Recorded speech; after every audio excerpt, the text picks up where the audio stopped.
Yes, today is April Fool's Day, but more importantly, it's Mock Draft Monday, and we're back. Let's talk about it.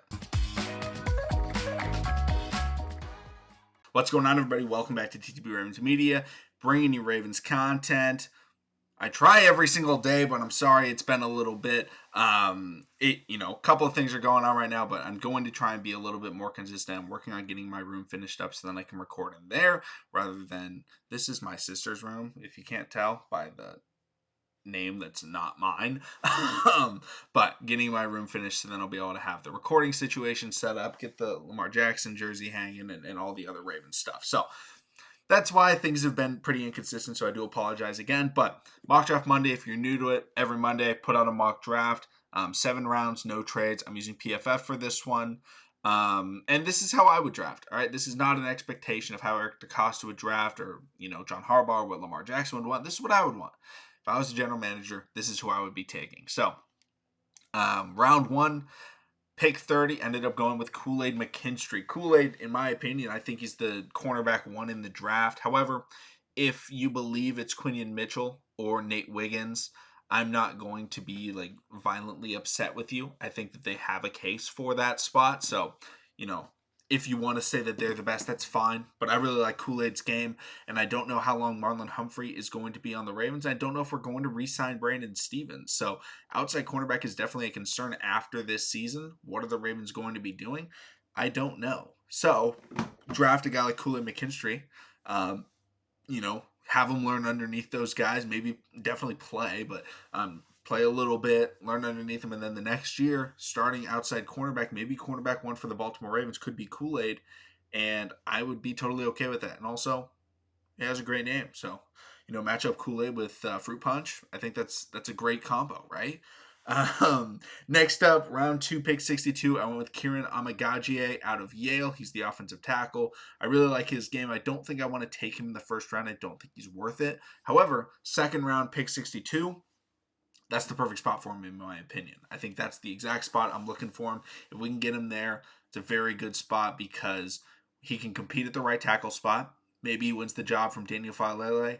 And if he doesn't, very good backup. And when Ronnie leaves next year, maybe he can fill in that void. So he could really fit in left tackle or right tackle. Really good option on both sides of the ball. He would probably start over Falele.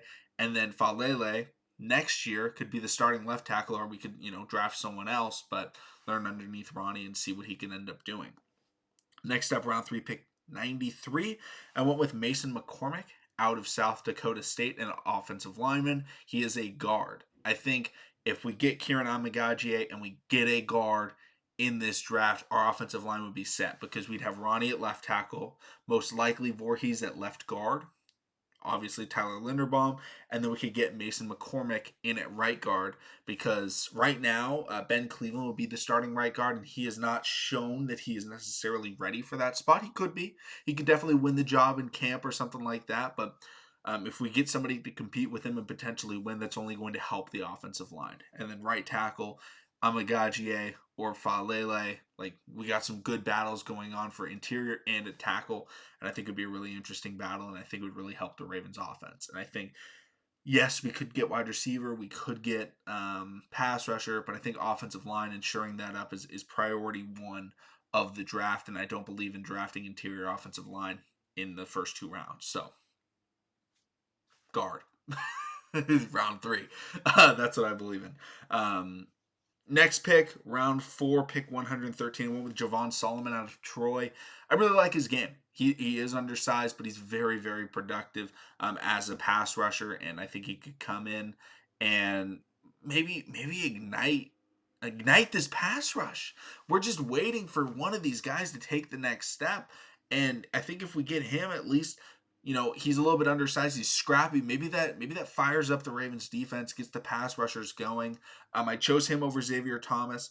I think I like his game a little bit more.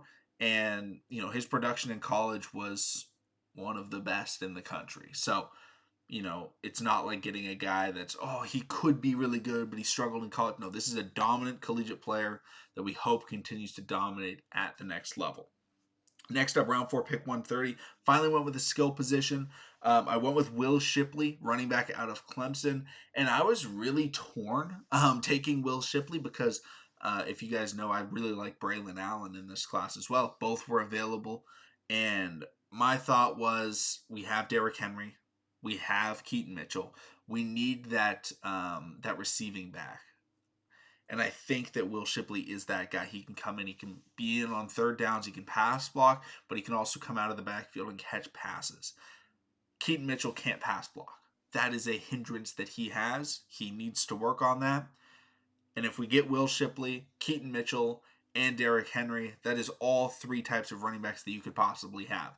The bruiser, the all-around receiver, and the speed back. We have all 3. That'd be a very good trio to utilize for the Baltimore Ravens, right? You can use Keaton Mitchell in the screen game, Will Shipley on third down, Derrick Henry, goal line, and just the bowling ball that continues to wear down the entire defense throughout the game, which Derrick Henry does better than anybody in the 21st century.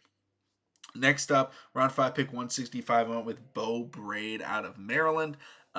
A bigger bodied safety that I think could fit in as safety number 3. Remember, we lost Geno Stone. Right now, our Darius Washington is our backup safety.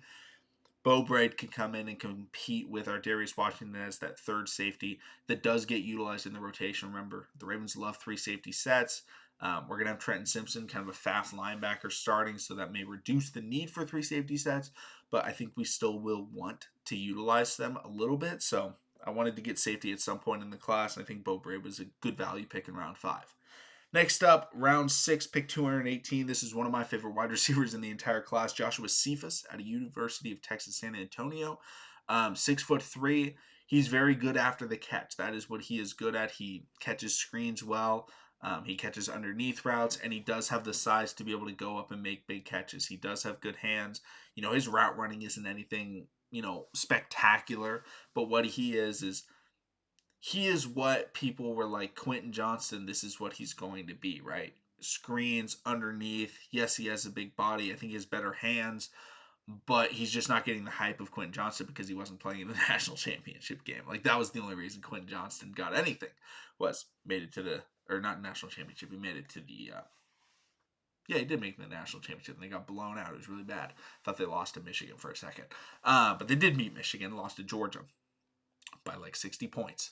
But, as a late round flyer, I think, why not take a chance on a guy that has the prototypical NFL wide receiver size and has the athleticism to make guys miss, follow his blocks, catch screens, and definitely has the size to block at the NFL level on the outside. So definitely some good options there.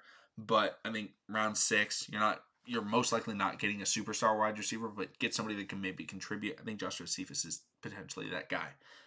Next up, round 7, pick 228. Jordan McGee out of Temple. I think we need a third linebacker. And Jordan McGee, I think, was the best one that we had that was available. He had a really good year for Temple last year, and we have a linebackers coach. Maybe he can work with him. Pass coverage, he's decent. Maybe, work on his run stuffing ability. Who knows how Zachary Orr is going to be able to manage that, but I do think drafting a linebacker is a must in this class because we have so many picks, and let's get a guy that Zachary Orr likes, and I think this guy could be someone that fits with what we're trying to do. And then final pick, I want to apologize to this man and his family because I am 100% going to butcher this name. But round 7, pick 250, guard out of Liberty, Xavier Gadlin. It's spelled X''Z AUVEA.